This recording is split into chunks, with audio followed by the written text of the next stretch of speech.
Bapak Ibu Saudaraku, mari bersama-sama di hari ini kita bersyukur, bernyanyi, menari bagi Tuhan. Sebab Tuhan kita baik, kasih setianya dan anugerahnya kekal sampai selama-lamanya. Haleluya!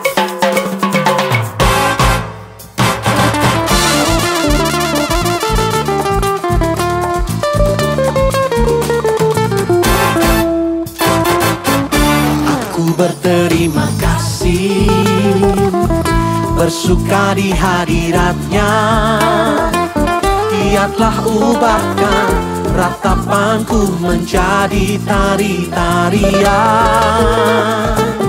Hidupku diubahkannya, hatiku dipulihkannya. Korban pujian, syukurku naikkan, sembah sujud bagimu. Ku tak dapat berhenti memuji dan memuliakan nama-Mu.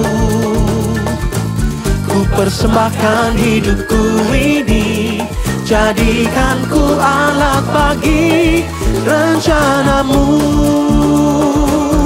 Ku tak dapat berhenti memuji dan memuliakan nama-Mu.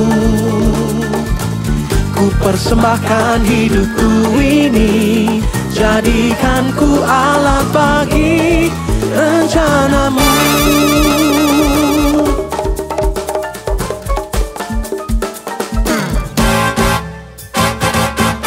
Aku berterima kasih, bersuka di hadiratnya. Dia telah ubahkan ratapanku menjadi tari-tarian. Hidupku diubahkannya, oh hatiku dipulihkannya. Korban pujian, syukurku naikkan, sembah sujud bagimu. Ku tak dapat berhenti memuji dan memuliakan nama-Mu. Ku persembahkan hidupku ini, jadikan ku alat bagi rencana-Mu. Oh, ku tak dapat berhenti memuji dan memuliakan nama-Mu. Ku persembahkan hidupku ini, jadikan ku alat bagi rencana-Mu.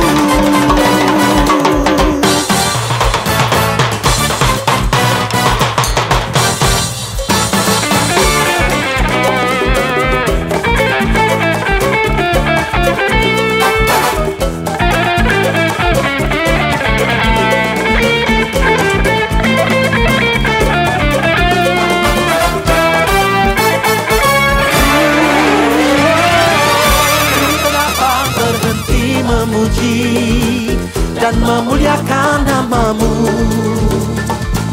Ku persembahkan hidupku ini, jadikan ku alat bagi rencana-Mu. Ku tak dapat memuji dan memuliakan nama-Mu. Ku persembahkan hidupku ini, jadikan ku alat bagi rencana-Mu. Rencana-Mu, rencana-Mu.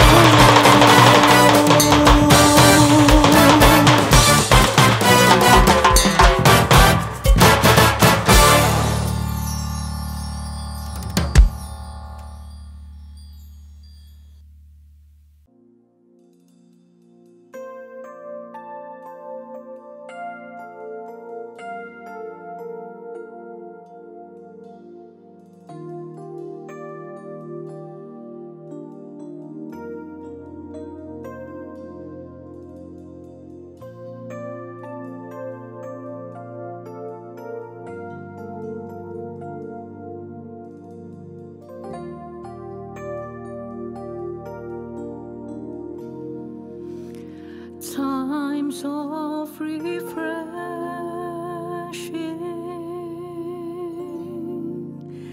here in your presence,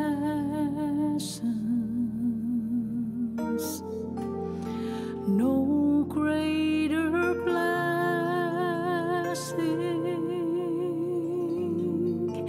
than being with you.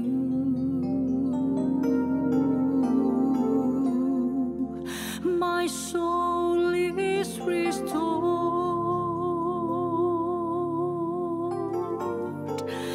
my mind is renewed. There's no greater joy, Lord, than being with you.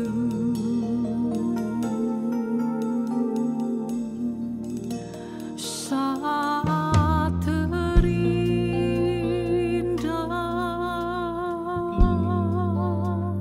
di hadirat-Mu,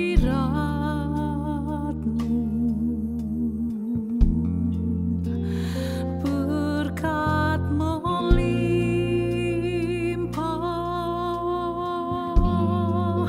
ada padamu.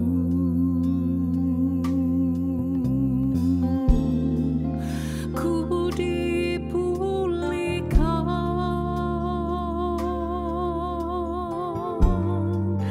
dan dibarui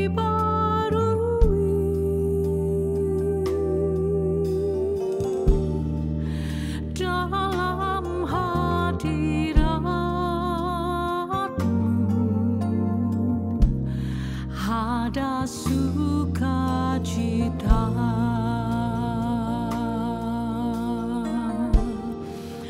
Ku dipulihkan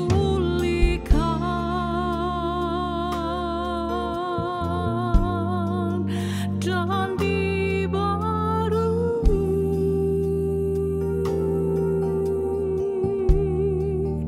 dalam hadirat-Mu. Ada sukacita.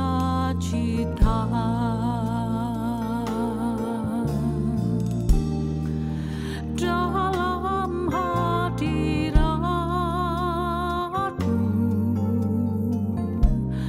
ada sukacita.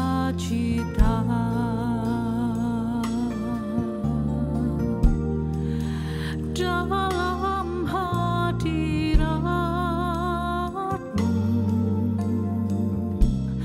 ada sukacita.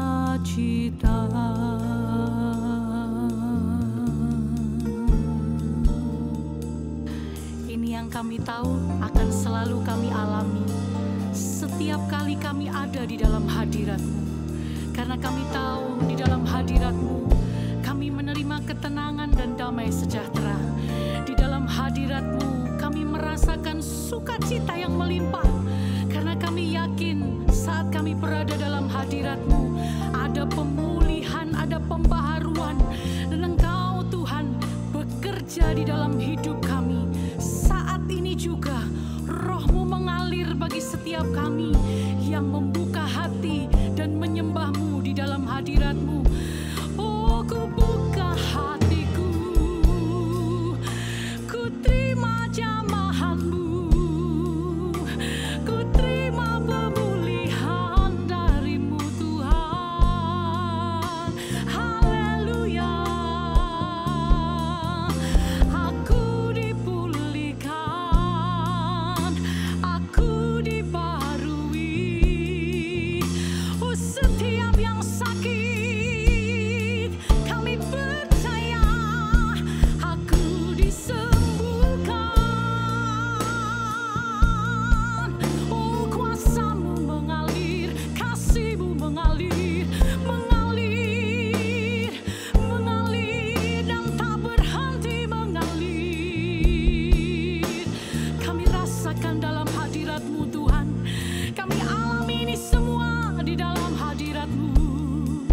Terima kasih Tuhan, terima kasih Bapa, terima kasih, terima kasih, terima kasih, terima kasih.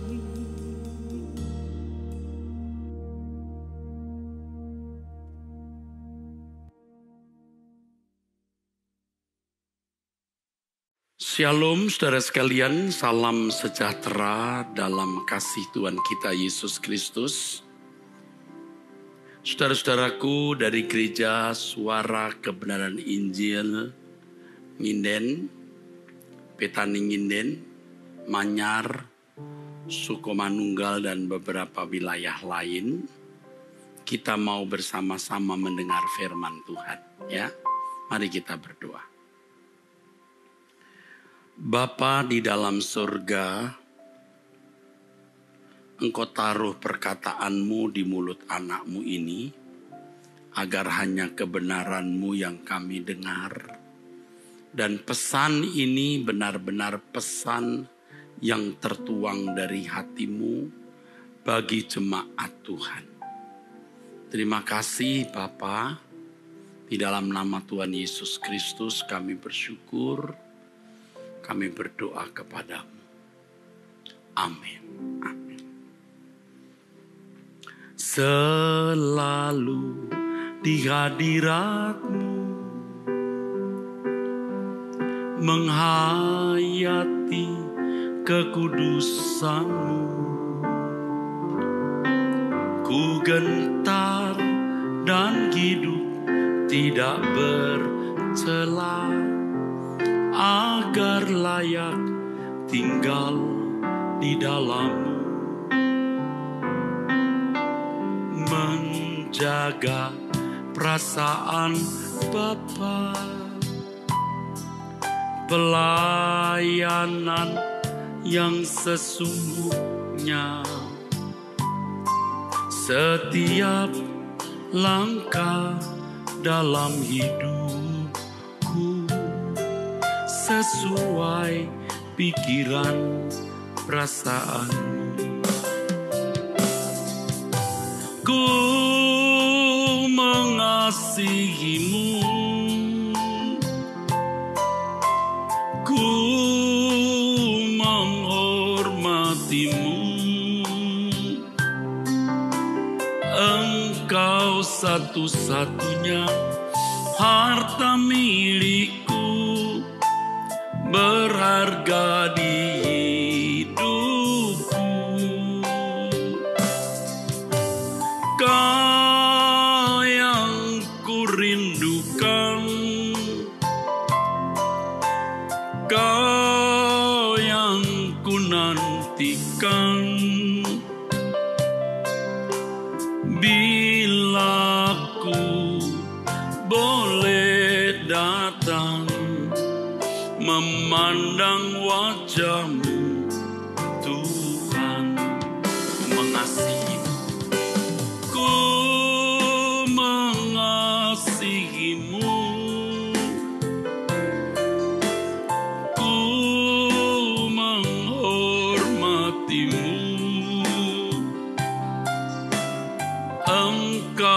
satu-satunya harta milikku, berharga di hidupku.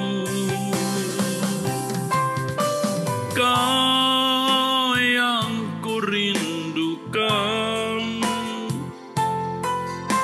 Kau yang ku nantikan. Bila ku boleh datang memandang wajah-Mu, Tuhan, Kau yang ku rindukan, Kau yang ku rindukan, Kau yang ku nantikan. Bila ku boleh datang memandang wajah-Mu, Tuhan. Saudaraku sekalian, satu hal yang benar-benar sangat ironis. Orang lebih takut miskin daripada masuk surga atau masuk neraka. Lebih takut miskin daripada masalah masuk surga atau masuk neraka.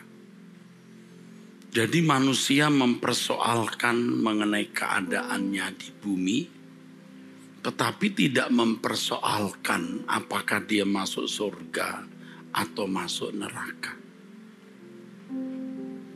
Dan ini sudah menjadi hal yang umum. Orang lebih takut miskin daripada mempersoalkan surga atau neraka. Orang lebih sibuk mempersoalkan dunia fana atau masalah-masalah fana daripada masalah-masalah kekekalan. Saudara, ini mengerikan, saudara, ironis sekali. Kalau saya sebagai pendeta berbicara mengenai Tuhan, ya, orang bisa berkata, maklum dia pendeta ngomongnya Tuhan melulu. Lalu kalau saya bicara mengenai kekekalan, surga atau neraka, orang berkata, dia bicara terus mengenai surga, neraka, ya maklumlah namanya dia pendeta. Dan itu sudah saya dengar langsung, ada seorang berkata begitu kepada saya. Ya kita maklumlah, Om ini orang muda bicara mengenai surga neraka karena Om memang pendeta. Dan itu saya paralelkan dengan orang yang berkata, maklum dia bicara mengenai Tuhan melulu atau bicara mengenai Tuhan terus menerus karena memang dia pendeta kok. Saudara, coba yuk kita renungkan. Ya, hal ini membuat orang tidak mempersoalkan kekekalan, saudaraku. Kalau seorang tukang masak, chef, dia bicara mengenai masakan, kita bisa berkata, ya dia seorang tukang masak, maklumlah bicaranya selalu mengenai masakan. Kalau seorang pedagang mutiara, bicaranya mutiara terus, maklum, ya. Dia pedagang mutiara, bicaranya mutiara terus, kita nggak usah pikirin lah tukang masak dan penjual mutiara itu. Tetapi saudara, kalau orang bicara mengenai surga neraka, itu hal prinsip. Apakah yang bicara itu pendeta atau bukan pendeta? Itu hal yang prinsip. Karena semua kita pasti mengalaminya. Semua kita pasti mati. Kematian itu realitas, itu fakta. Orang bisa tidak memiliki mutiara dan tidak membuat ia menjadi gemuk atau kurus sehat atau sakit. Tetapi neraka itu atau surga itu bicara mengenai kekekalan, nasib kekal yang akan dihadapi manusia. Nah, orang lebih takut mengenai harta, kemiskinan misalnya, daripada mempersoalkan soal surga dan neraka. Mestinya, saudara, orang tidak perlu takut mengenai hal-hal yang bersifat fana, karena itu relatif. Tadi saya ambil contoh mutiara, orang memiliki mutiara itu tidak mempengaruhi diri orang itu, apalagi nasib kekalnya. Tetapi bicara mengenai kekekalan surga atau neraka, orang harus melakukan tindakan-tindakan konkret agar terhindar dari api kekal tersebut. Saudaraku, Tuhan mengajarkan kepada kita, saudara, satu kebenaran. Di dalam Matius 10 ayat 28. Dan janganlah kamu takut kepada mereka yang dapat membunuh tubuh, tetapi yang tidak berkuasa membunuh jiwa. Takutlah terutama kepada Dia yang berkuasa membinasakan baik jiwa maupun tubuh di dalam neraka. Dan faktanya memang banyak orang yang lebih takut miskin daripada takut Tuhan. Orang lebih takut miskin daripada persoalan mengenai kekekalan surga atau neraka. Nah, pada kesempatan ini saya mengajak saudara-saudara sadar, ya, bahwa kita itu pasti mati. Kita pasti meninggal, cepat atau lambat. Saudara harus selalu mengikat realitas ini, bahwa semua kita ini makhluk kekal, bukan seperti monyet, kodok, kucing, babi, kera. Kita ini makhluk kekal yang walaupun tubuh kita ini dikubur, tetapi jiwa kita, kesadaran kita masih abadi, kekal. Inilah yang mestinya menggetarkan kita, saudaraku. Nah, oleh sebab itu sesuai dengan lagu yang tadi saya nyanyikan, selalu ada di hadiratmu. Artinya kita mesti menghayati keberadaan Allah yang hidup. Dan kita selalu menempatkan diri di hadapan Allah dengan benar. Orang yang hidup di hadirat Allah sejak di bumi ini, dia pasti akan hidup di hadirat Allah nanti di kekekalan.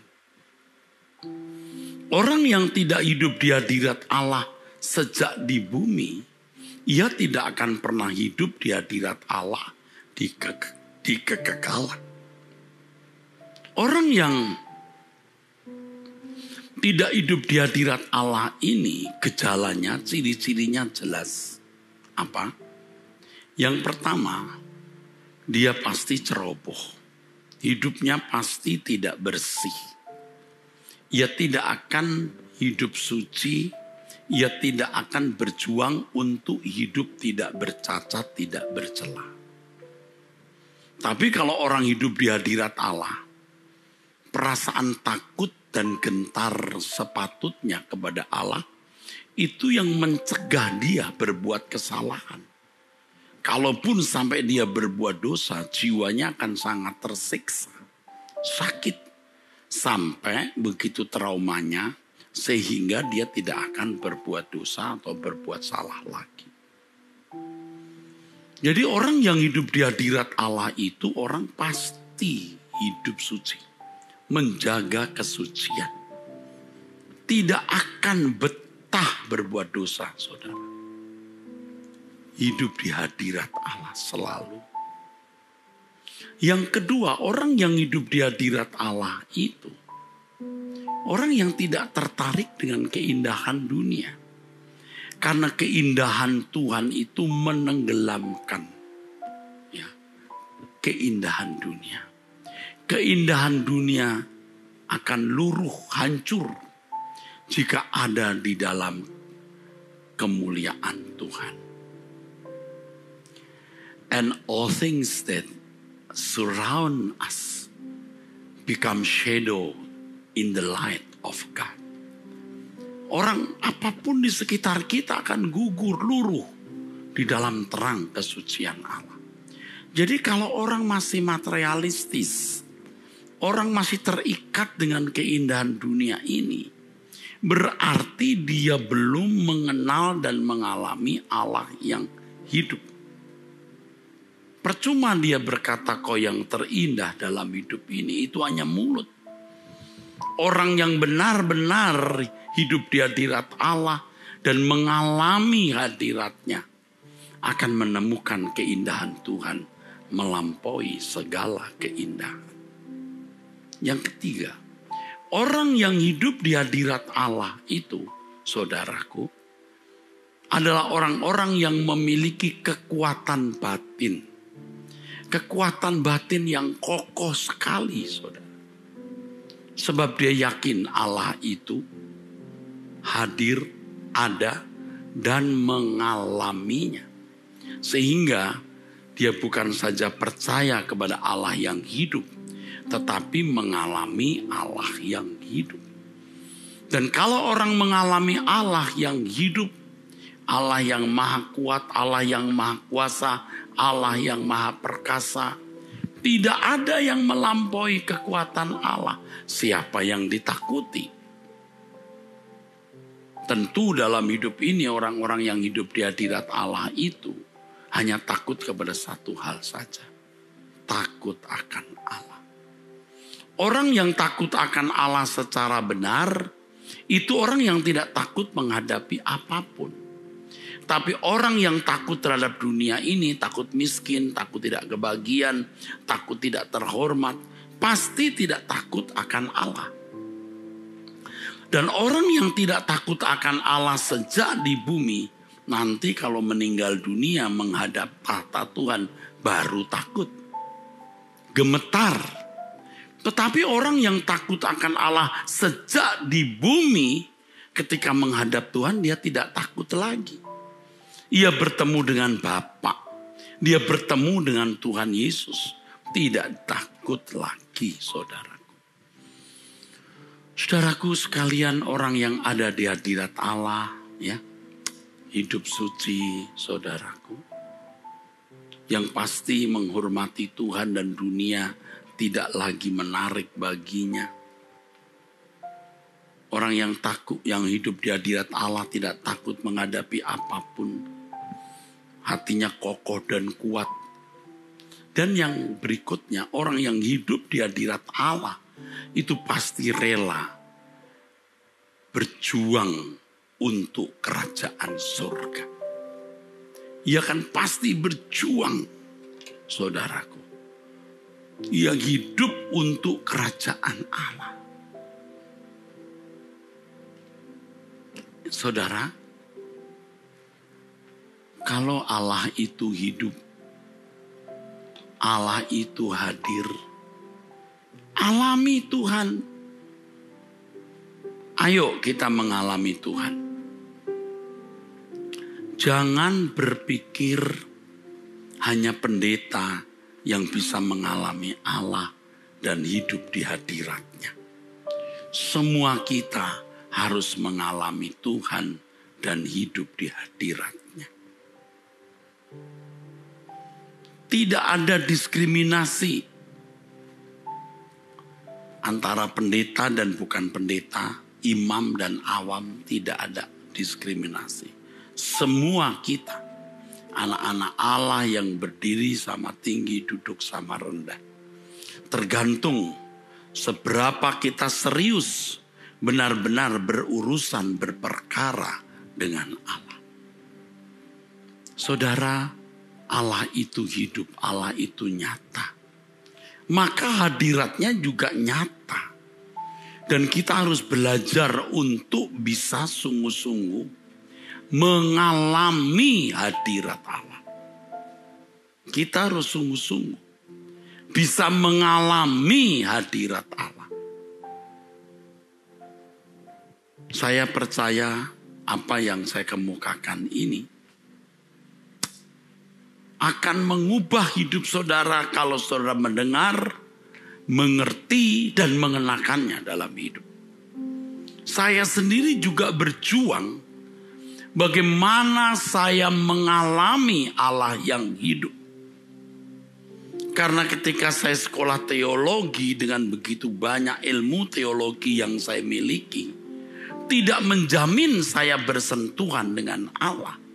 Itu hanya ilmu tentang Allah, tapi tidak berhadapan dan bersentuhan langsung dengan Allah.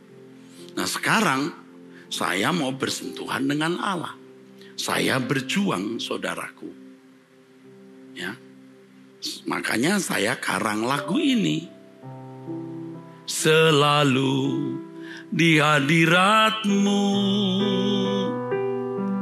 menghayati kekudusan-Mu, ku gentar dan hidup tidak bercela, agar layak tinggal di dalam-Mu, menjaga perasaan Bapa, pelayanan yang sesungguhnya,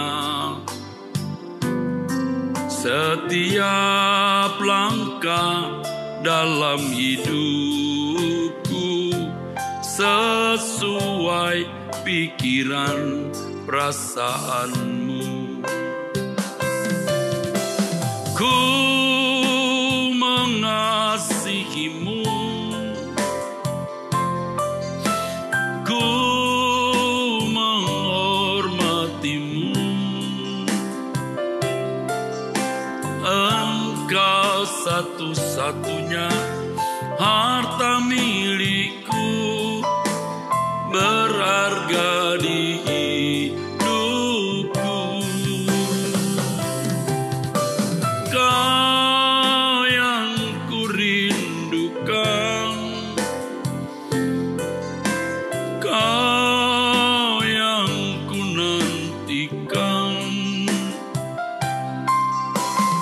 Bila ku boleh datang memandang wajah-Mu, Tuhan.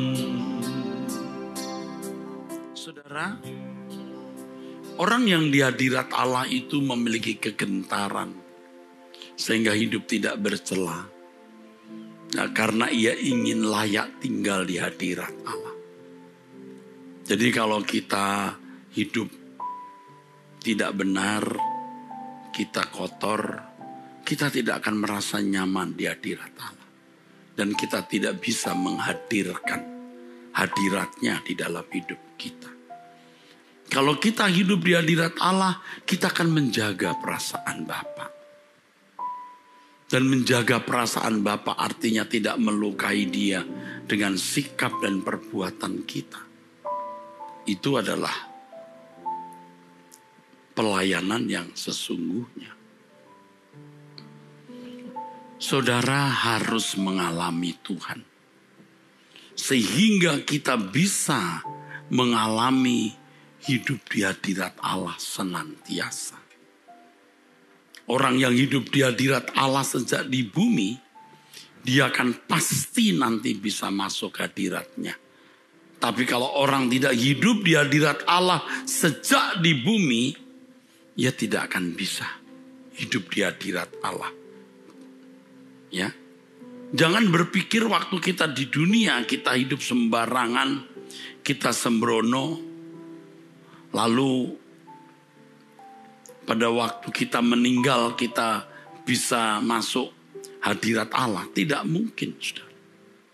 Nah, ini paralel atau sama dengan orang yang masih melakukan kesalahan, dan terus membangun, memelihara kodrat dosa di dalam dirinya, ia tidak bisa masuk surga. Tidak bisa. Jadi kalau hanya kesalahanmu yang diampuni, dosa-dosa yang sudah kau lakukan diampuni, tapi engkau tidak merubah kodrat dosa di dalam dirimu, engkau tidak bisa masuk surga. Misalnya seorang penjudi, dia berjudi. Dia kalah, dia menyesal, dia bertobat, minta ampun. Oh, Tuhan ampuni. Tetapi hasrat berjudi masih ada enggak? Nah, kalau masih ada di surga, dia main judi lagi, jangan-jangan. Dan tentu enggak ada judi di surga. Kalau orang melakukan dosa, katakanlah mencuri, ada kodrat mencuri. Yang lain adalah kodrat berzina, melakukan perzinahan. Bertobat, dosa mencurinya diampuni, dosa perzinahannya diampuni. Tetapi kodrat dosa di dalam diri seseorang itu tidak bisa diampuni, harus diubah. Inilah yang dimaksud Alkitab, dosa yang mendatangkan maut. Perbuatan salah yang kita lakukan, kita akui, kita minta ampun, Tuhan mengampuni. Tetapi dorongan kodrat berbuat dosa di dalam diri kita tidak bisa diampuni. Itu harus dibereskan. Nah, banyak istilah saya monster-monster di dalam diri kita yang mungkin kelihatannya tidak ada, masih tidur. Tapi begitu ada impuls, ada rangsang, baru bangkit. Memang dia tidak mencuri. Pernah mencuri lalu minta ampun, sekarang tidak mencuri. Karena tidak ada objek yang dicuri. Ini bukan berarti dia sudah selesai dengan diri sendiri. Belum, masih ada kodrat mencuri, ada niat mencuri, kodrat mencuri di dalam dirinya. Seseorang mungkin tidak berzina, tetapi ada kodrat dosa dalam dirinya. Bayangkan kalau yang diselesaikan itu hanya perbuatan dosa yang dilakukan, diakui lalu minta ampun. Ya, kesalahan yang diampuni, tapi kodrat dosa tidak diselesaikan. Surga kan dimasuki orang-orang yang masih suka judi, masih suka berzina, masih suka ribut dengan orang. Makanya harus dibenahi. Nah, kalau kita hidup di hadirat Allah, saudaraku, dosa-dosa di dalam diri kita, sekecil apapun dosa itu, akan nampak. Akan nampak. Ini akan membuat kita, saudaraku, makin akan nampak segala dosa yang di dalam diri kita. Karenanya kita diajar untuk tiap hari duduk diam di kaki Tuhan. Tiap hari berdoa. Waktu berdoa itu kita bukan hanya meminta-minta sesuatu, tapi kita juga membuka diri, memeriksa diri kita. Kalau ada kodrat dosa yang belum kita selesaikan. Ya memang kemudian seringkali ada rangsang-rangsang dosa yang Tuhan izinkan ada atau hadir dalam hidup kita. Supaya kita menyadari masih ada kodrat dosa tersebut di dalam diri kita. Orang yang tidak jujur mungkin tidak sadar ada spirit tidak jujur, ada gairah tidak jujur, ada sifat tidak jujur, ada natur tidak jujur di dalam dirinya. Nah, supaya dia sadar ada kesempatan mencuri. Nah, di situ dia harus berperang untuk membunuh karakter mencuri itu. Kalau seseorang memang tidak berzina karena tidak ada lawan untuk diajak berzina. Kalau ada, nah kita akan dipertemukan dengan godaan-godaan tersebut supaya kita menyadari masih ada kodrat dosa di dalam diri kita dan kita harus bunuh. Kita harus matikan supaya kita dibersihkan dari semua kodrat dosa di dalam diri kita. Supaya kita bersih di hadapan Allah bukan hanya bersih dari kesalahan-kesalahan yang pernah kita lakukan dan Tuhan ampuni, tapi juga kodrat dosa, niat-niat dosa, natur dosa di dalam diri kita yang harus diubah oleh Tuhan. Saudara, inilah maksud kekristenan itu.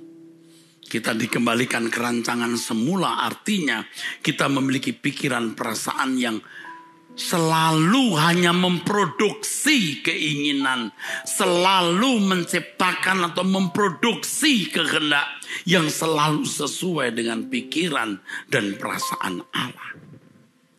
Ini luar biasa. Ini harus menjadi agenda utama hidup kita. Dan agenda satu-satunya dalam hidup kita, saudara. Kita periksa diri kita. Apakah ada dosa di dalam diri kita? Dosa di sini maksudnya dorongan berbuat sesuatu yang tidak sesuai dengan kehendak Allah. Apakah masih ada percintaan dunia? Kita periksa diri kita. Supaya kita dapat menjadikan Tuhan dan kerajaannya sebagai satu-satunya kebahagiaan kita. Nah, saudaraku, ada lagu yang intinya agar kita mau diperiksa. Dan kita rela, saudaraku, membuang semua kodrat dosa di dalam diri kita.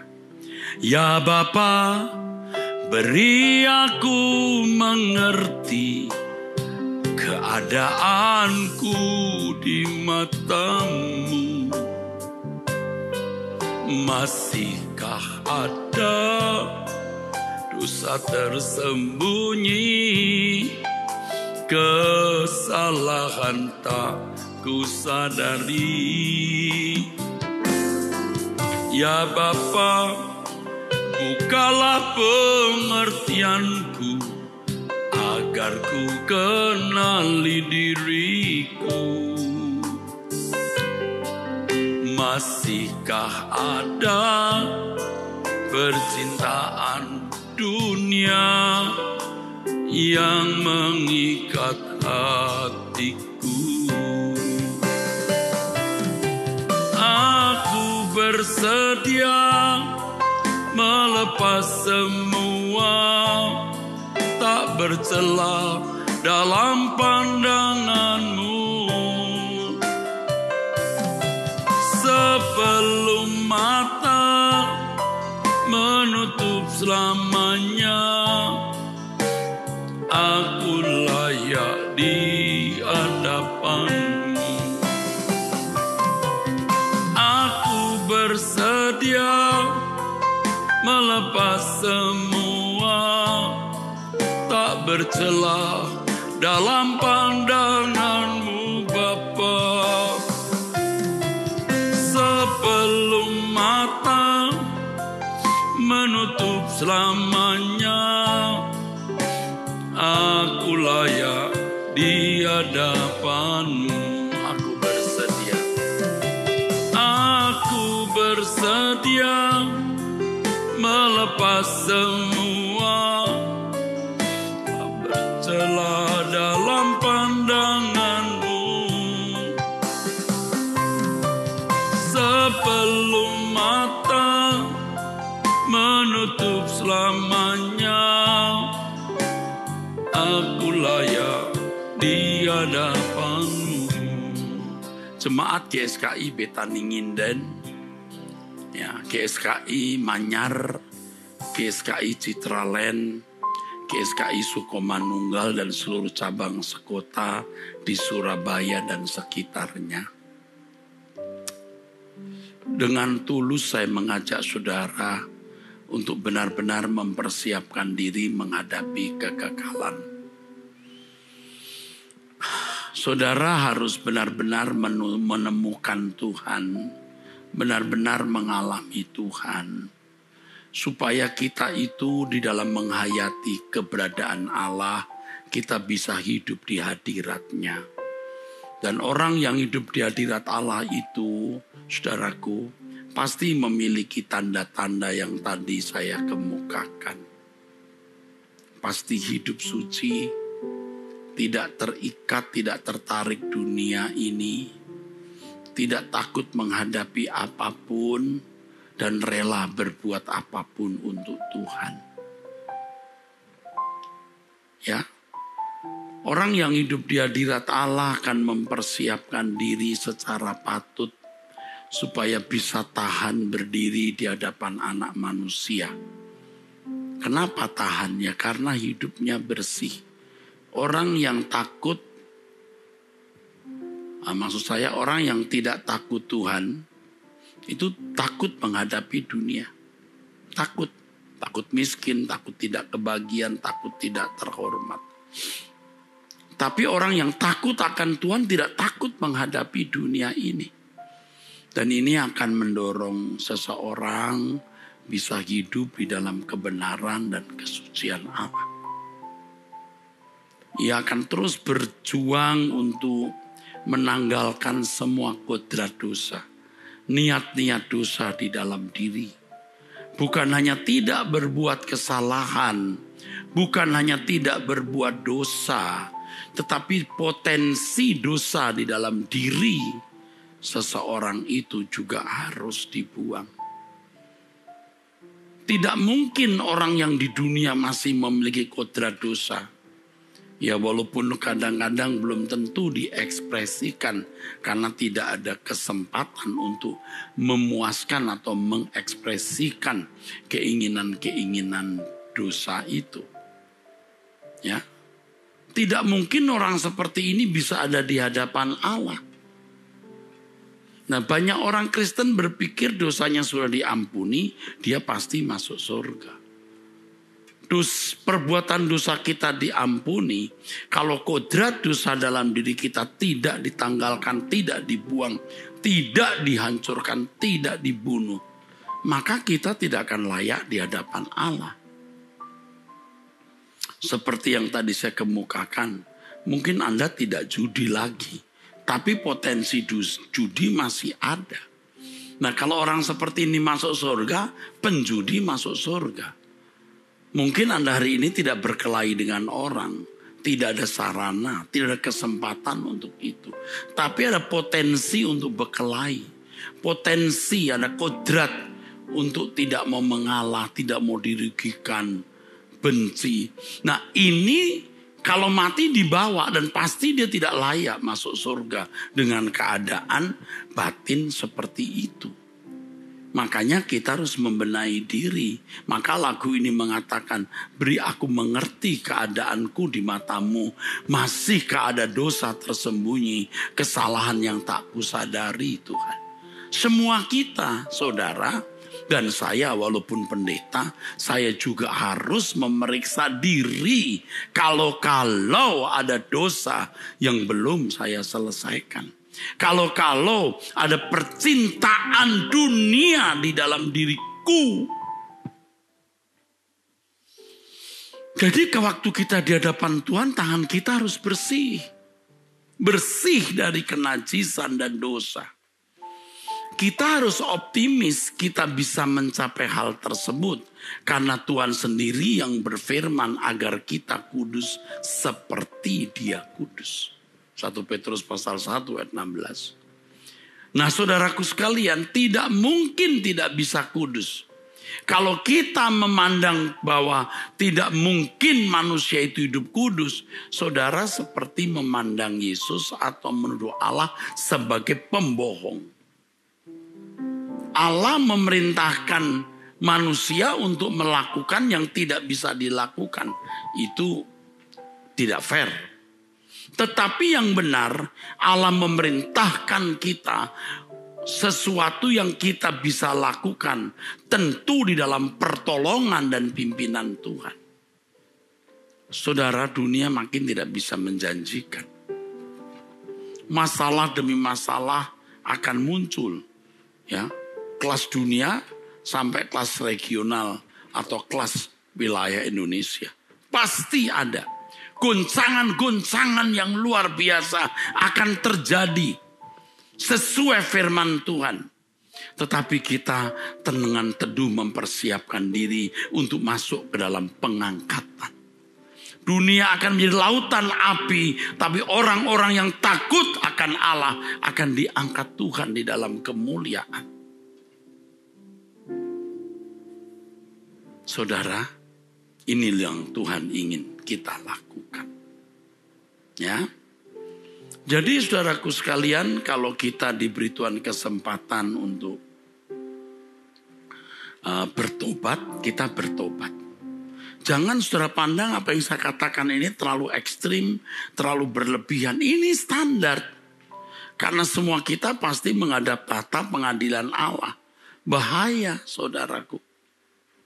Kalau kita masih dalam keadaan tidak berkenan itu mengerikan sekali.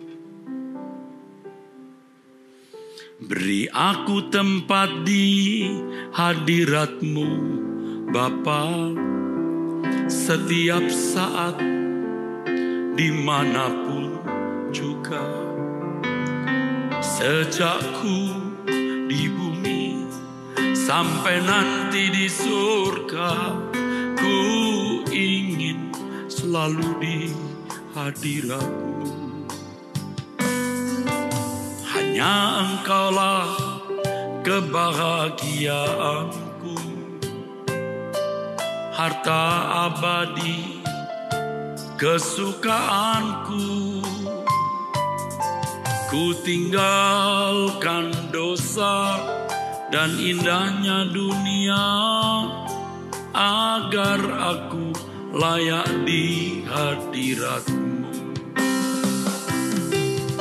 Selalu di hadirat-Mu, di hadirat-Mu, aman dan nyaman jiwaku. Walau kehidupan banyak pergumulan, teduh dalam naungan-Mu. Selalu di hadirat-Mu, di hadirat-Mu, aus dan rindu hatiku.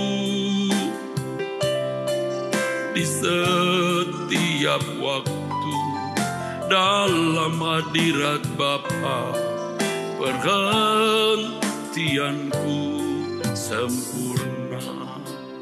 Beberapa kali saudara, pada waktu saya di pembaringan malam hari, saya merenungkannya. Saya merenungkan seandainya saya meninggal dunia, dan itu pasti akan terjadi cepat atau lambat. Ya pasti suatu saat akan terjadi. Saya meninggal dunia, saya diangkat Tuhan, lalu saya dijemput malaikat. Dan saya masuk pintu gerbang kerajaan surga, melihat keindahan kerajaan surga yang lebih indah dari New Zealand. Istana yang lebih indah dari semua istana raja-raja di Cina. Dan Tuhan Yesus bertahta di tahtanya. Dan betapa saya rindu Tuhan Yesus memanggil saya. Ini Erastus ya, Erastus yang dari Jakarta itu, di Indonesia. Waduh, betapa indahnya itu. Dan saya akan tetap bersama dengan Tuhan, melayani Dia di dalam kerajaannya. Betapa indahnya itu. Tapi saya juga membayangkan betapa mengerikan kalau seseorang meninggal dunia, lalu dijemput oleh kuasa gelap yang mengerikan. Ya roh-roh jahat yang gelap, lalu menyeretnya dengan paksa masuk api kekal. Tidak ada kesempatan untuk keluar dari sana. Tidak ada kesempatan untuk bertobat. Betapa mengerikan itu. Saudara, jadi jangan berkata, ya pendeta namanya juga pendeta, ngomongnya Tuhan melulu.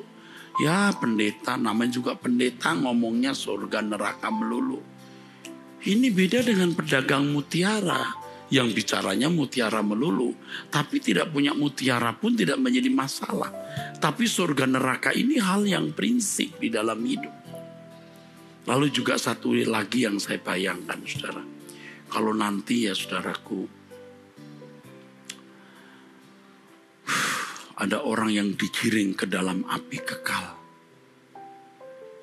Di dalamnya termasuk orang-orang Kristen, aktivis gereja, bahkan pendeta. Waduh, mengerikan sekali, saudara. Dan ada orang-orang yang sejak di bumi mestinya bisa diselamatkan. Tapi karena dia tidak mengerti kebenaran, dia terhanyut di dalam dosa. Dia dibawa ke dalam api kekal. Betapa mengerikan, saudaraku. Makanya sejak kita hidup ini, saudara, kalau bisa membawa orang sebanyak mungkin ke dalam kerajaan surga, ayo kita bekerja. Bukan hanya membuat orang itu masuk gereja menjadi orang Kristen. Tetapi hidup kita menjadi teladan, menjadi contoh, menjadi model. Bagaimana orang membentuk diri mereka. Bagaimana orang bisa belajar hidup di dalam kekudusan, kesucian. Seperti yang kita kenakan. Bagaimana kita bisa menolong orang benar-benar menjadi serupa dengan Yesus. Memiliki kesucian seperti kesucian yang Allah kehendaki. Ingat, kalau di bumi ini masih memiliki kodrat dosa, walaupun perbuatan dosanya diakui dan diampuni, dianggap Tuhan tidak pernah ada. Tapi kodrat dosa saudara tidak bisa dianggap tidak pernah ada. Karena itu melekat di dalam dirimu. Dan pelayanan kita adalah bagaimana mengubah manusia yang berkodrat dosa menjadi manusia yang berkodrat ilahi. Kita membimbing orang bukan saja tidak berbuat dosa, tapi sampai tidak bisa berbuat dosa lagi karena kesucian hidupnya. Kita harus bekerja, saudaraku, selagi siang untuk menolong orang-orang itu diselamatkan. Tapi sebelum kita menolong orang lain diselamatkan, kita sendiri juga harus selamat. Kita melayani itu bukan karena kita lulus sekolah tinggi teologi, bukan karena kita diangkat jadi majelis gereja. Kita menolong orang karena memang kita memiliki beban. Beban yang berangkat dari pengalaman pribadi. Yaitu bagaimana kita dilepaskan dari belenggu percintaan dunia dan belenggu dosa. Menjadi seorang yang hidup suci dan mengarahkan diri ke langit baru, bumi baru. Saudara-saudaraku dari jemaat GSKI Betani Nginden, GSKI Manyar, Citralen, Sukomanunggal dan seluruh cabang sekota di Surabaya dan sekitarnya. Roh Kudus akan pasti memimpin saudara bagaimana saudara bisa hidup tidak bercacat dan tidak bercela. Pasti Tuhan memimpin saudara. Harus ada tekad, ada kerinduan yang sungguh-sungguh untuk selalu hidup di hadirat Allah. Harus ada tekad yang sungguh-sungguh. Saudara harus berkata, Tuhan aku mau hidup di hadirat-Mu. Menghayati kehidupan Allah, menghayati keberadaan Allah, dan saudaraku, saudara pasti akan dibimbing oleh Tuhan untuk bisa hidup di hadirat Allah dengan benar.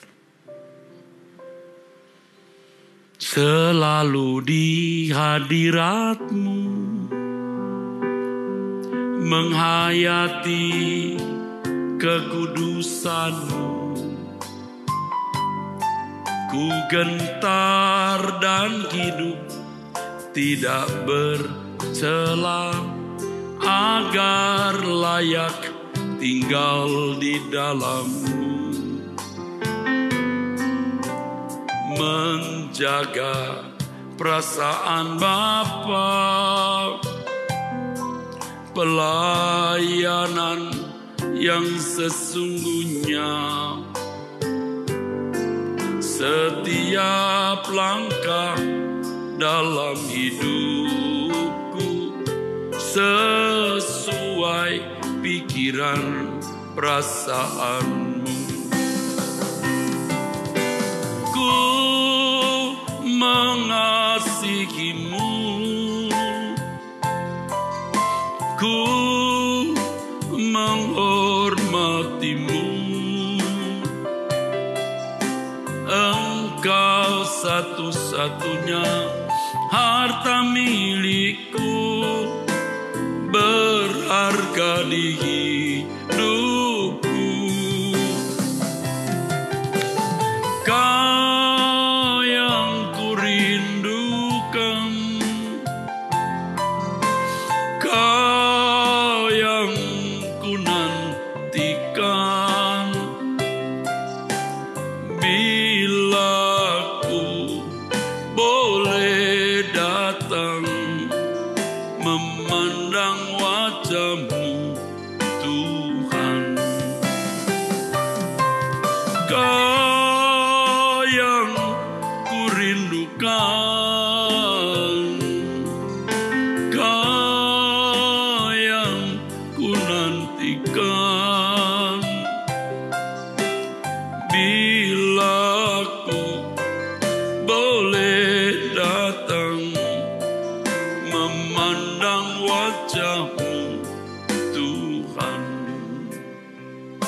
Selagi masih ada kesempatan untuk mengubah diri, memperbaharui diri, ayo kita bertobat, saudara. Ada waktu di mana kita tidak memiliki kesempatan lagi untuk itu. Saya percaya apa yang saya katakan, apa yang saya khotbahkan, apa yang saya sampaikan, saudara mengerti. Carilah Tuhan, temukan hadirat-Nya, dan tetap hidup di hadirat Allah. Mari saudara, angkat tanganmu. Bapa di surga, kami serahkan hidup kami dalam tangan. Dan setiap saudara-saudaraku yang mengangkat tangan, Engkau berkati mereka dengan berkat-Mu Bapa. Berkat dari Allah Bapa. Dalam nama Tuhan Yesus Kristus oleh persekutuan Roh Kudus, turun atas jemaat Tuhan ini. Amin. Saudaraku, demikianlah pemberitaan firman Tuhan. Sampai jumpa, Tuhan memberkati saudara sekalian.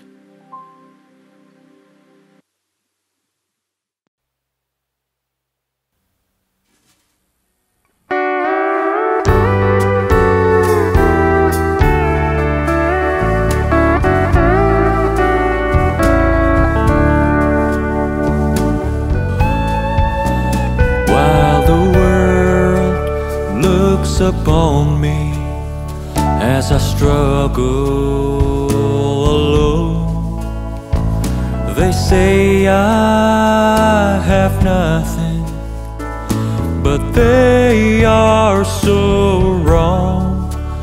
In my heart I'm rejoicing, how I wish they could see.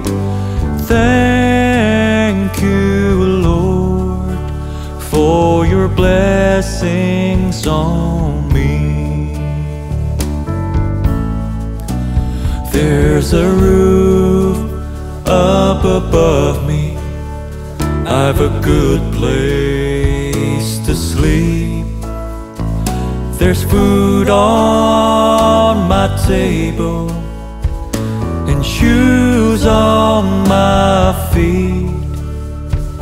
You gave me your love, Lord, and a fine family.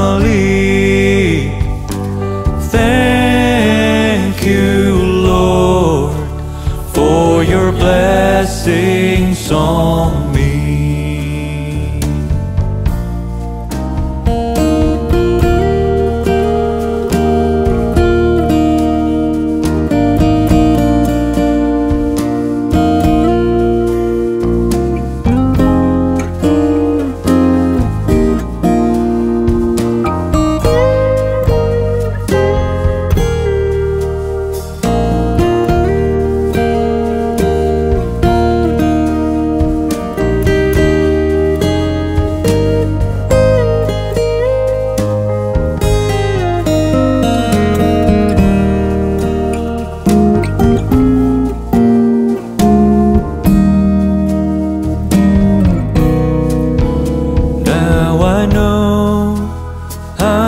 Wealthy, and these clothes, they're not new.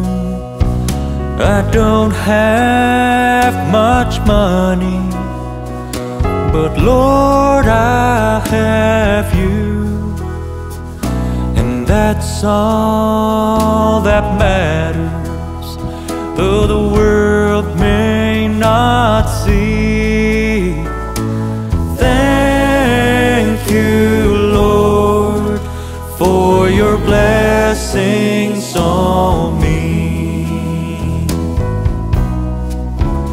There's a roof up above me.